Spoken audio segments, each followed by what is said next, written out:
thank you again very much for joining. I know that some of you that are joining this broadcast are related to the Marfan Syndrome in some way. It impacts you. Others are just people that maybe want to learn, or people that are friends of Sarah's or mine, and just want to get updated on how we're doing. So by way of background again, this is Sarah. Hello. And we have a daughter named Tallulah.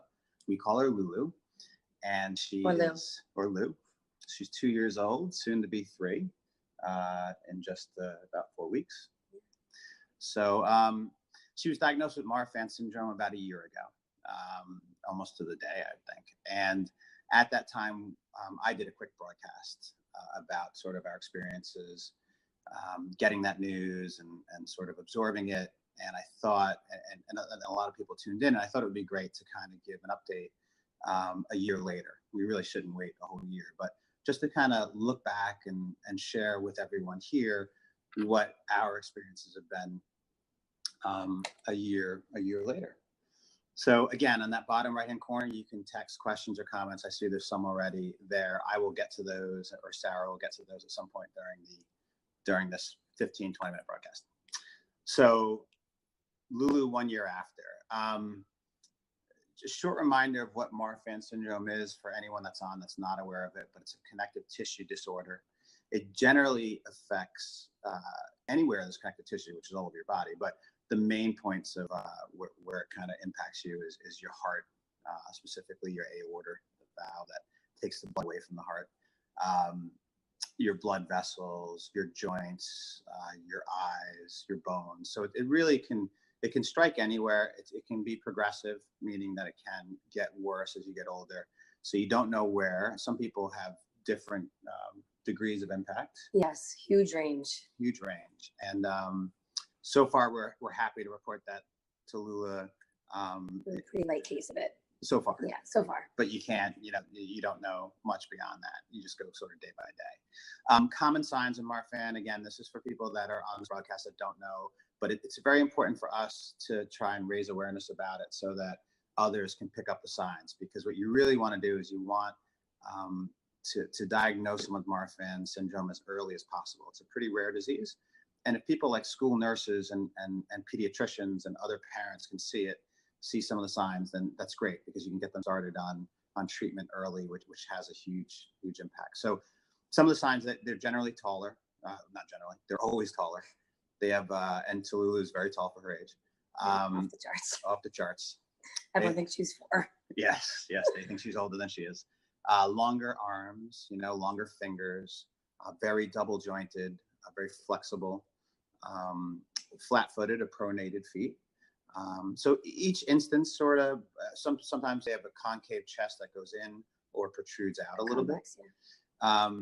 Each one of those signs by themselves are not something that are all that, important necessarily. But when you see them all together, that's a pretty good giveaway that you ought to get checked out for Marfan, because the ultimate thing with the Marfan syndrome that's the worst is an aortic dissection. And so what they start you on right away is medication and also restriction of activities to make sure that doesn't happen. So the earlier the better, and that's why we want to share some of these experiences and what we're doing, and also spread awareness. Anyway, so that's what we're doing here. And I do want to say that she is beautiful and amazing and intelligent, and we could not ask for a better girl, and so we're thrilled. So just going through some of that, I think, Sarah, you want to talk a little bit about, from a doctor standpoint, what we're doing? Yeah, so a year into Lulu's life, as far as doctors goes, every 6 months we see a cardiologist, Dr. Romano here, and she is awesome. And here in New York, in New York, right over at Cohen's Children's Medical Center. She's been fantastic and really been kind of like our point person throughout the way to guide us and giving us suggestions with other doctors. And we go there every 6 months to get an EKG and echocardiogram, which our most important reading that we need to get is the Z score. And that's the aortic root measurement. And so far we're maintaining a stable level. It did go up last time we went, but it was in ratio to the growth of her overall body growth. Right. So and she started off when she first got diagnosed with an enlarged aorta, which is very common for Marfan. Mildly enlarged. So again, the fact that we caught it early and that we're on medication now, I'll get to that in a second, is huge.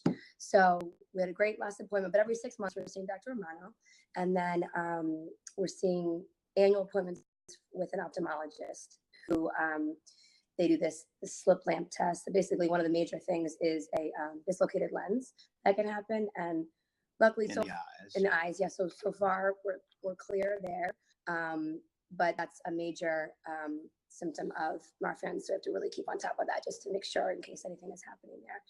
And then orthopedic doctor we see every 6 months as well, that he specializes in Marfan syndrome, and Dr. Romano recommended him as well.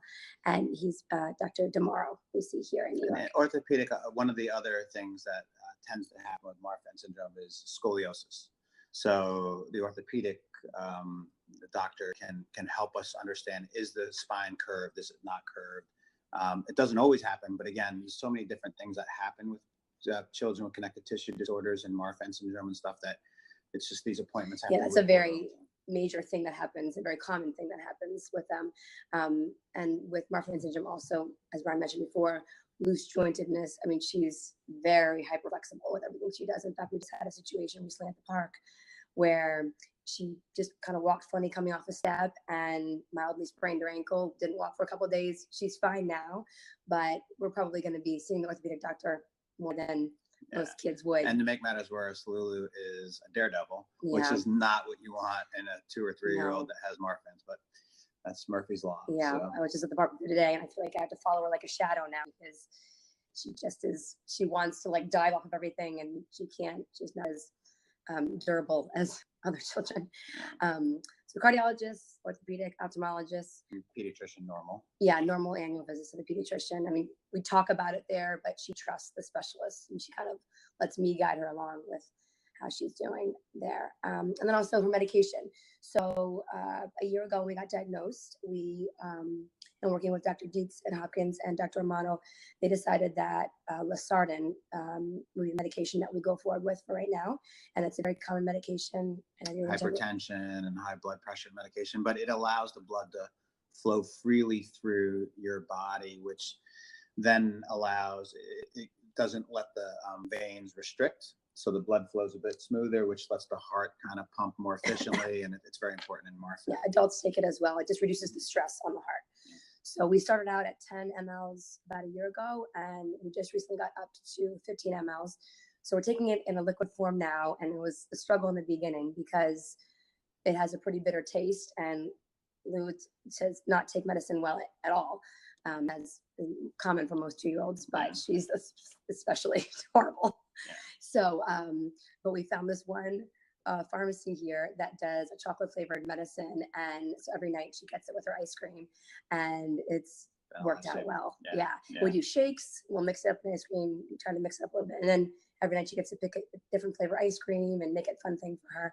The only thing that her sisters get a little jealous of is that she sometimes will get 2 desserts, like if we have a cupcake or something and she wants that, we can't deny her that. So she's sugar loaded before she goes to sleep, but she's getting the medication down, so it's all good. And also the Losartan comes in a very tiny pill that we found out now. Yeah, we tried it once, so and it hasn't worked.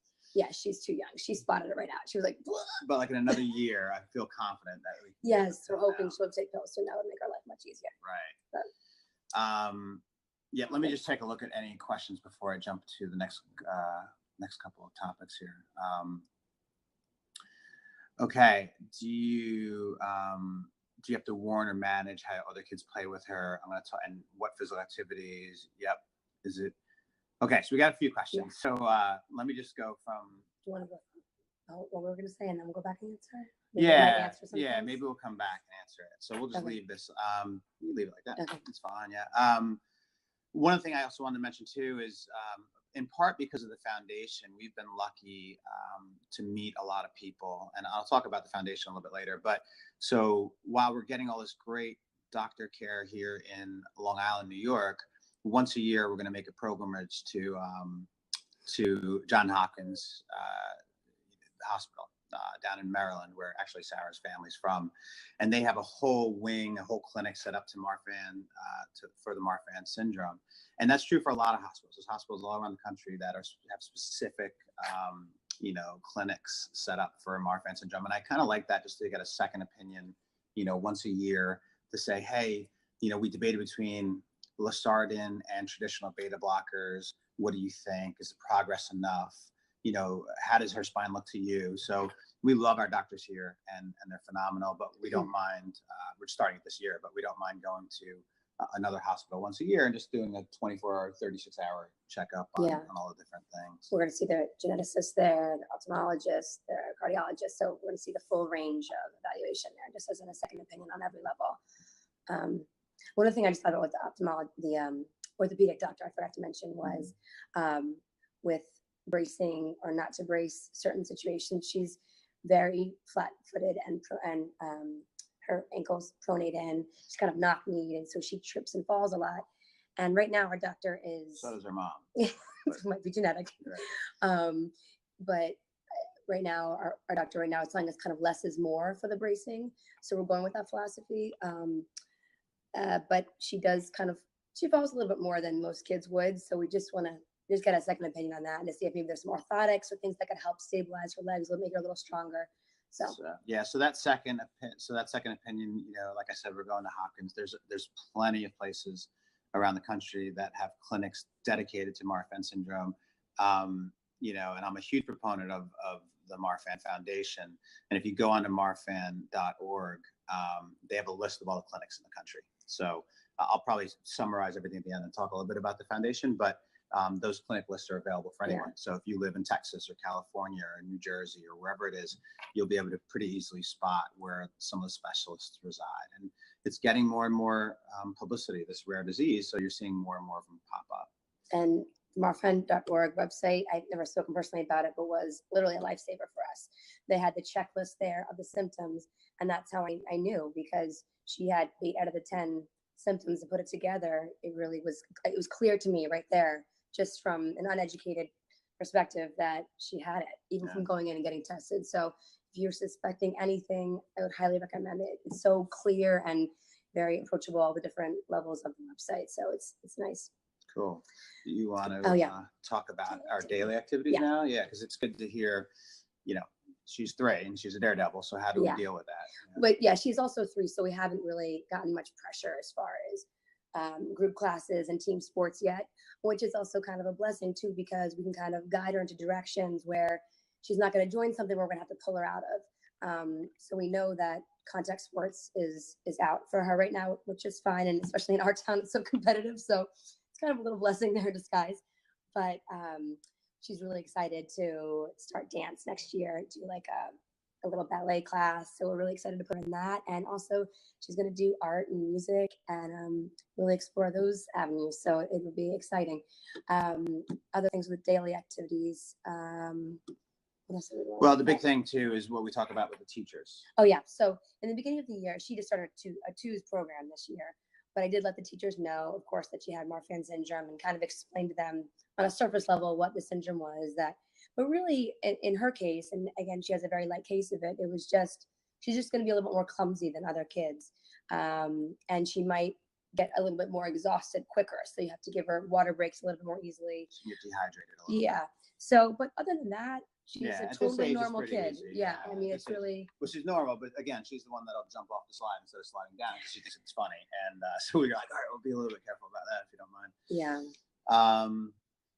So I think that's and again, I think we have some questions on the daily stuff, but we'll get to those in just a second. We're almost done with our topics that we wanted to share before we answer the questions. Sisters, we wanted to talk real quick about how we deal with the sisters. She's got 2 older sisters, 2 older siblings that are, again, she got Lulu got Marfan syndrome as a spontaneous genetic mutation. Has nothing to do with genetics. So her 2 older sisters, who are 4 and 6, don't have Marfan syndrome and are completely healthy. So that itself is a balance, Yeah, and they are kind of, as most 6 and 4-year-olds are, in their own worlds. And the way we've kind of handled it with them is they know that she's a little different. We don't really use the word sick as much, but we pray for her every night, and they know that she gets a little extra love. We could just say she's delicate. You can't throw her around on the playground, you know, and our middle one is a little rambunctious sometimes with her. We have to just kind of, okay, you can't pull her like this way. You don't have to be scared of dislocations, that kind of thing. So we just kind of take it with she's delicate. Yeah, that's kind of our gentle. approach. That's it. But you know, probably more to come as they get older, I suspect. Yeah, and they know that she takes medicine every night. And besides that, that's about it. Yeah. So far, so they're kind of in their own worlds. But I think they're smarter than we think they are. I think they know that. They know there's something different. Yeah. But, and then, you know, what we're doing now outside of some of that stuff, I thought I'd just share kind of our involvement in the world of Marfan. So again, the Marfan Foundation has been a huge blessing, like Sarah alluded to a little while ago. They've been a big resource for us. So we've been trying to give back a little bit. So we've been, you know, we did the marathon last November on behalf of the foundation and raised some money. You know, I'm sitting on a few different committees, as is Sarah, trying to pitch in with the foundation. It's just such a huge resource. There's a few walks. There's one walk coming up in New York on June 10th. Yes. In the morning at the Brooklyn, it's under the Brooklyn Bridge. It's on the website, but go to that one. The next day there's one in Boston, but I'm very competitive and I want New York to do better than Boston. So June 10th in New York, June 11th in Boston. The 10th is in the morning under the Brooklyn Bridge, and the 11th is in Boston. But yeah, so that's it. We're really entrenched in it. These walks are important to us, or any of these events, because you really get to meet other people that go through this. It can be lonely at times, you know, as much as we kid around and everything, you know, it is a progressive disease, and we know we've got a road ahead of us, which could involve surgeries, and it could involve, you know, confidence levels, right? Because you're a little bit different than the kids in class. And so, you know, it's kind of funny to talk about it live like this, but deep down inside, there's a lot of issues that we go through. And I think it's being around other people that are going through similar situations is always helpful. And for us, again, the foundation has been awesome. a great vehicle for us to meet other people and get to know them through it all. So I guess I'll answer I'll just grab, there's a lot of questions, so we'll just pick some out that seem to be kind of a common theme. I just saw my mom. Oh, your mom is on here. Oh, I got You Are Handsome. Thank you. What advice do you have for grandparents? This is your mom, both to support their children and their grandchild with Marfans. I don't just love them. Yeah. Be there for them. And don't treat them too differently would be my advice too. Yeah. You know, I mean, she doesn't. So not too much. I think the number one thing I always want for Lulu to have, for all of our daughters to have, but is confidence. Yeah. Like if nothing else, I just want them to be confident. Like you own it. So walk the walk and talk the talk. So treating them differently doesn't help, and you don't. Gigi, so you're fantastic at it. No, but my mom's gonna take it from a mental health perspective. Definitely, there's gonna be down the road. She's gonna look a little different. She's gonna be way taller than most of her peers, and that's something from a social effect we're gonna have to handle soon. So, is it possible for someone to go undiagnosed or misdiagnosed? And scarily, the answer is yes. And so that's the big thing that we want to do by raising awareness. So we want to cure it. We want to find a cure. We want to raise money. And Sarah and I are in this for the life now. But we have to raise awareness so people get diagnosed early. So there are plenty of cases out there of people that don't get diagnosed or don't get diagnosed. And then their aortic root can dissect. Because you can have almost no symptoms, but yet you have an enlarged heart and you don't even know it. Yeah. So that's the scariest one, I feel like, because they're hidden. What physical activities will you expand into? We kind of touched on it. You can't do things like lacrosse or hard-hitting sports. Now. You can't be competitive. Swimming, light running, biking. Yeah, you can do a lot of stuff. You can do a lot of things. It's just you get the real competitive stuff. You got to be. And the impact stuff. You can't do any team sports where there's impact. But tennis. Tennis, okay. Yeah, as long as you're able to take a break. Yeah. As long as you're able to take a break. It will push the envelope a little bit too, I'm sure. You know, do you have to manage how other kids play with her? No, not at this. Certainly not at 3. You know, she's about to be 3. Yeah, she's so young. I think right now, most of the time I'm around or Ryan's around that we can kind of watch her. But down the road, probably. Yeah, we'll have to be a little bit but as long as we teach her, then we don't have to talk to other people. Yeah. What initially clued you into something that might be wrong in the beginning to discover she was Marfan? Huge question. And I want to bring up one point. You know, running the marathon and all that sort of stuff, a couple of people got diagnosed with Marfan syndrome as a result of our social media postings and saying, hey, here's what we're going through. And you know, I know one person was like, oh, you know, I think someone I know or Yeah, a someone couple I'm of people had dating friends. might have it. I'm going to have them checked out. So I think a lot of people are probably walking around there that don't know. Yeah. But what initially clued you in, Yeah. Sarah? So Amy, as far as your question, from the day she was born, I felt like she was just floppy. Like everything was kind of loose. Her wrist fell at a funny angle. When we'd hold her, she'd kind of curl into us a little bit more. Like she just was we had her in a little bit of physical therapy because she was hitting all her milestones within the correct range, like sitting and crawling, but it was definitely on the later range, but that's not abnormal. Some people do that and they're completely healthy. But I also had the benefit of having two older children. So she just looked different than them. Things were just off. Certain ways how her eyes were set, and there's a couple things there that just all wasn't together. bad. It was just different. It was just genetically different than the other two. And I think if she was our first kid, I don't know if I would have known it. I just would have thought that's what our kids look like. But we did have the benefit of it not being our first child. And I don't know if I said it before in the broadcast a year ago, but really all this credit goes to Sarah for pushing that diagnosis. Yeah, for sure. Because you kept pushing it and saying, I think something's different. What important thing would you tell a new parent in your situation? Great question. Is like we said, and I don't want to keep everyone on too much longer, but get involved. Don't burrow into a hole and say, I'm just gonna figure it out on my own. Really spend time, immerse yourself into the foundation. You don't have to get involved in every activity, but go on the site. The site's amazing. Learn about what's out there. See support groups. Do different things. Makes you feel like you're not alone. You have a family there. Yeah, they really are. So that would be my number one advice. And don't treat them too differently. There's limitations and everything, but look, Lulu might be the best pianist in the world, or she might be running miles and teaching yoga. It's not so debilitating that you can't do things. You just have to be a little bit more careful. Thank God, mentally they're fully there, and there's no differences. Yeah, absolutely. Do we have any concerns about giving medication at a young age? Another great question. No, we did not at all.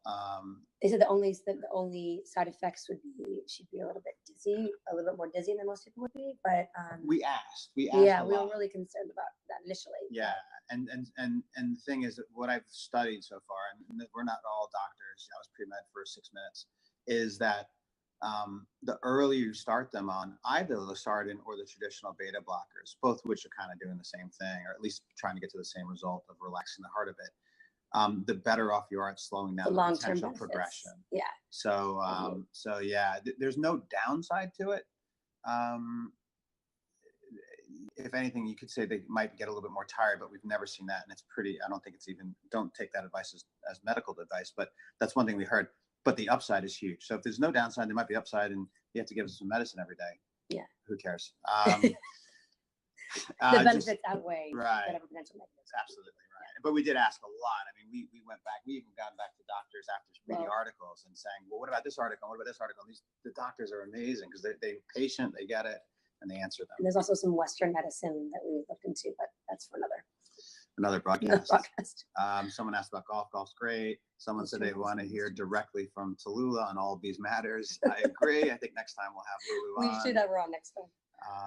But yeah, no, I think that's it. And there's a few other questions about the about raising money and stuff like that. And we will be hitting those of you that we know will be hitting up. I think there's a mixture of people that we know and people that we don't know on this. So and people that are involved in Marfan and people that are running the marathon this year again. So we're all over.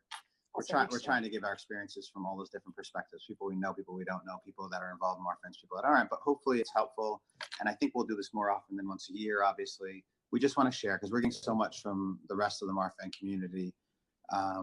Whether it's the foundation, whether it's with the parents, whether it's with the kids that we're meeting, that we definitely want to give back. So if we can do that at any point, we'll host additional broadcasts on Zubia, and I think the foundation is going to host additional broadcasts on Zubia from perspective of doctors and the foundation itself. So keep your eyes and ears open for that, and that's it. And visit often, and we'll talk to you soon. And you'll see Lulu next time we're on, and she is phenomenal.